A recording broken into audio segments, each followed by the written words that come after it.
Hello, everyone. Welcome to the third episode of the Adjusted for Risk podcast. First of all, I want to thank you all for listening or watching. We really appreciate it. So let's go ahead and kick this off and go ahead and get started with this week's episode. So in previous episodes, I focused more on the stock and bond market turmoil, but there has really been one topic that I haven't covered as much, and that has been the economic environment. Despite all the doom and gloom regarding investments and the slowdown in economic growth during the first quarter, the economic backdrop remains on pretty solid footing. Markets are forecasting an economic slowdown in the quarters ahead. So soft economic data may not really rattle markets a lot unless it's really a big downside miss. Otherwise, softness in economic data is priced in at the moment. But it's still worth discussing when you consider markets are fearful the Fed will incite a recession due to the aggressive tightening policies. Additionally, the recent decline in 10-year Treasury yields from 3.14% down to 2.9% really over the past week is a sign that markets are expecting a slowdown. During the first part of this year, yields were climbing in large part due to the aggressive Fed and high inflation. But now that's reversed a little bit and yields are starting to come back down. A lot of that has to do with concerns regarding economic growth moving forward.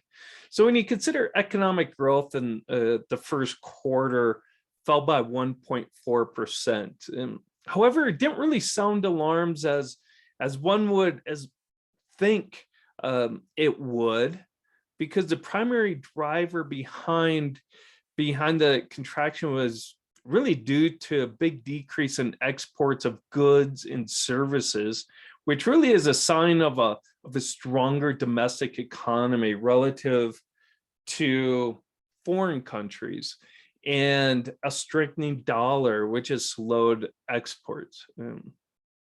So let's go ahead and start with the labor market. Really, the labor market remains robust as companies added 428,000 jobs in April, which marked the 12th straight month in which job gains increased by more than 400,000. The labor market, the labor demand continues to outpace labor supply. Think about this. There are 11.5 million job openings compared to only 5.9 million unemployed. There are roughly 6 million more job openings than there are the number of people looking for jobs. The unemployment rate is down to 3.6%. Average hourly earnings is increased by 5.5% from the previous year. So the labor market really shows no signs of slowing. As for services and manufacturing sectors, the PMIs are following the thesis that the economy continues to expand, but at a slower pace. ISM manufacturing PMIs have fallen the past 2 months from February's reading of 58.6 to April's reading of 55.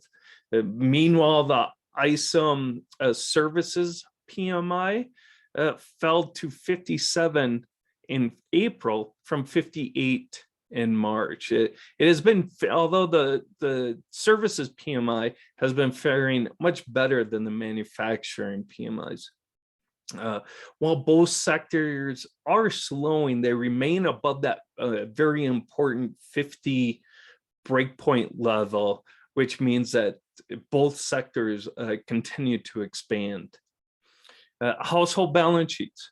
which have been improving really since the great financial crisis. And they strengthened during the pandemic as really the ability to spend, or the different options that you can spend your money was greatly reduced when the government issued or forced lockdowns, corporations and businesses shut down, and the government issued stimulus payments. Balance sheets really only strengthened during that time period.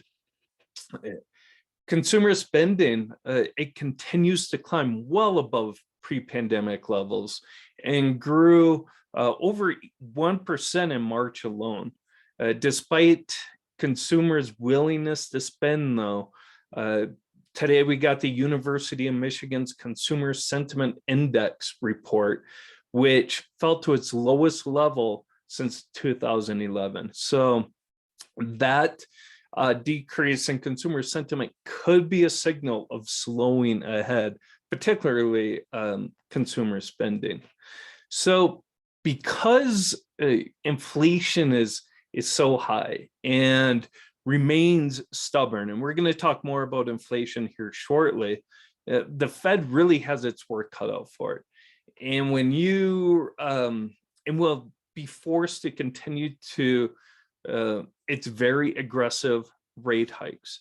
I think the economy, particularly the strong household balance sheets and in corporate balance sheets, they're going to be able to handle the tighter conditions initially. But the higher rates go, and if inflation remains above the Fed target remains very stubborn and falls very slowly, consumer sentiment is going to continue to fall further, which will ultimately result in a slowdown in spending and further slowing of the economy. So while I do think the economy is going to continue to expand throughout 2022, albeit at a much slower pace, more around trend, I do think it will begin to contract, and we could see a recession by the end of 2023, 2024, as interest rates continue to climb higher, yields stay around that 3%. And you could also see, if markets continue to be volatile, that wealth effect could start to impact the psyche of consumers as well, as they rein back in their spending. So let's move along. We in segment number 2, staying sharp. So I touched very briefly on inflation. So we received the very popular CPI print this week for April. So while inflation fell from the previous month, core inflation, it was up 0.6% from 3% during the month, but year over year, it fell to 6.2% from 6.4. Meanwhile, headline CPI, which includes volatile prices of energy and food, it fell 0.3%, which was down from 1.2% from the previous month, and it fell to 8.3% from 8.6% over the past year. So while inflation is falling from the previous month and slowing, consumer prices, they still rose more than forecast in April. The higher expected print, I think, signals that inflation is gonna be stubborn as the Federal Reserve maintains its aggressive interest rate hikes and quantitative tightening to try and stabilize prices. I don't expect us to see a steep fall in inflation anytime soon, although I do believe inflation probably peaked back in March, but it's going to be a very slow decline, as there's parts of the economy and prices such as shelter. Shelter makes up a third of the CPI print, and shelter such as rent isn't falling. So You do it in services. Services continue, like airfare prices had its biggest increase in years. So you have pieces of that puzzle that don't really show signs of stabilizing or slowing, especially shelter when it makes up a third of the print. And so you're looking at inflation and prices staying elevated for at least through this year, I think. Additionally, you also have wage inflation. We talked about the labor market and how strong the labor market is. It's a very tight labor market, and because it's so tight and you have so many job openings with so few people out there looking for jobs, it's sure to push wages higher. Wages have increased, like I said, over 5.5% from the previous over the past 12 months, which is, if that continues, those higher wages is going to force companies to increase prices of their goods and services. So wage inflation is sure to keep pressure on higher prices. Another sign that inflation will remain stubborn is an increase in wholesale prices, or really how much manufacturers get for products at their initial sale. Prices rose a half a percent in April and 6.9% from a year ago. And that's measured by the producer price index, which we got earlier this week. So those higher prices that manufacturers are getting for their products is eventually going to pass through the life cycle chain and hit consumers. So those higher prices at the beginning of the economic chain, the cycle, is sure to keep consumer prices elevated or not allow them to fall quickly.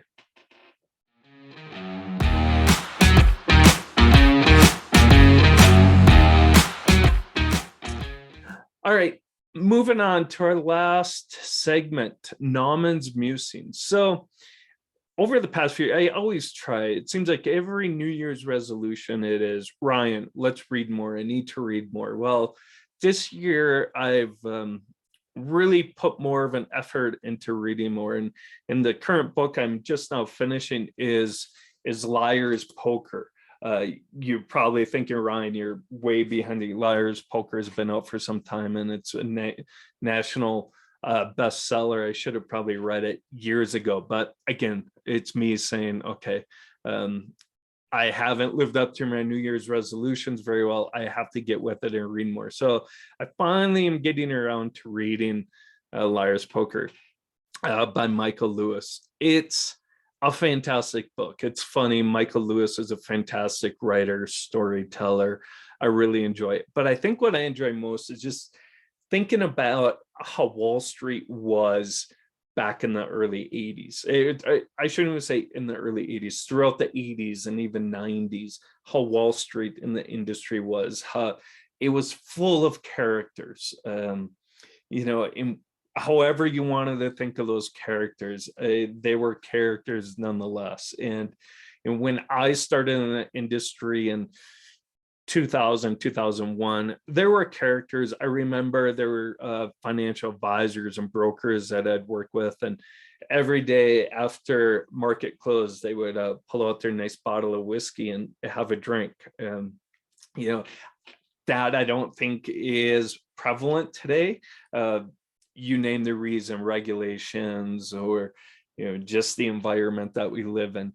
But the book really brings back to what it's almost like the wild west. It's a fantastic read, really enjoyable, and it just brings you back to maybe the heyday of Wall Street in a way, before really regulations took hold. And of course I think regulations are needed, based on what was going on. But if you haven't read it, I highly recommend it. It's a fantastic read, fun stories, and some fantastic characters. So with that, I think it's a perfect time to end it for this week's episode of Adjusted for Risk. Thank you again, everyone, and be sure to subscribe to our Wealth of Insights webpage.